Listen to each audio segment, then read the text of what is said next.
I'm begging you guys to stop idolizing rich people. Absolutely begging.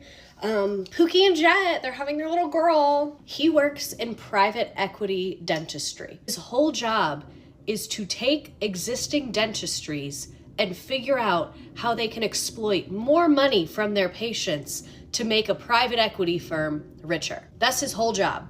So whenever you see them posting their trips, their designer bags, someone who needed a root canal didn't get it. Around 40 years ago, America embraced an economics of aspiration. And it was packaged in a fancy-sounding philosophy called neoliberalism and the fantasy of being rich. So, how do you do it? First, you have to make sure people see themselves not as civilians, not as a citizen, where things that are good for the whole also benefit them, but as individual consumers.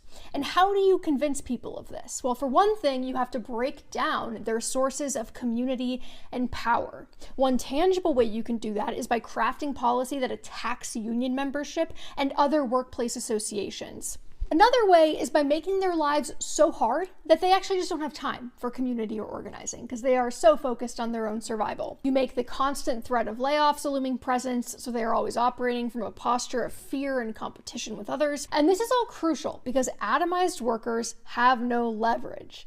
Atomized workers are perfect consumers because they have to buy everything that they need to survive. Now, this is where the next step comes in.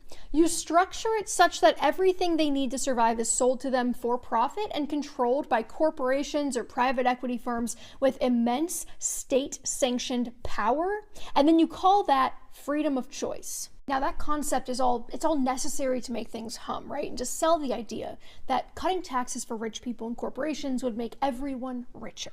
You tell people that this is best because natural market competition will keep prices low, quality will stay high, and good news, then we won't even need the tax revenue from the corporations and rich people anymore. Now after a while, people might start to notice that things aren't actually getting better, so how do you combat that? Well, you have to show them that it's possible to succeed under these circumstances. So what do? You have to create a media landscape that exalts billionaires. You have to put them on panels. You have to put them on magazine covers. You have to make television shows about them.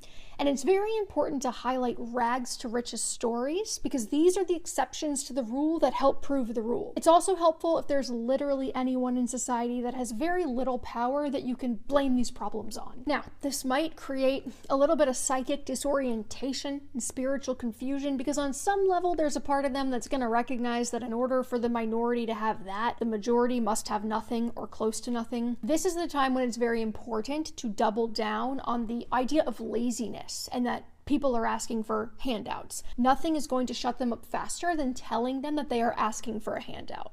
But you still have to help them enough that they won't revolt. So what do? Explode the availability of personal debt. You make it so that they have to take out massive loans to afford everything that they need, from their homes to their educations to their medical care. Now, this is actually perfect because not only does it keep people in line, but it also creates more financing that you can make more money from. You make the financing itself for profit, not just the product or service they're buying with that financing. And this works best for things that people really need because then they don't have a choice. And then when they get a little bit angry, they're a little bit restless, and they're all weirdly nostalgic for like the 1950s and they don't know why. Time when they had just won the 40-hour work week, they had Social Security for the first time. It was the last time that labor protections had been passed in the last few decades, right? The top marginal tax rate was 91%. You can't let people recognize that that is the part they actually miss. You have to make sure that instead, what they think they miss is the gender roles. In fact, the more that you can associate the prosperity with the gender roles and not with the labor power, the better. You might be thinking, Katie, you're a personal finance person. How do you fit into all of this? Are you saying personal finance is useless? No, in fact, I would say this context that I just laid out is the very reason why personal finance advice has become critical, and that much of what we perceive as personal finance issues are actually just failures of governance. And that we can have much more interesting and fruitful conversations about what is possible and how we move forward from the posture that the fact that you need to have such a deep understanding of how to navigate this financial landscape of booby traps is actually proof of the problem.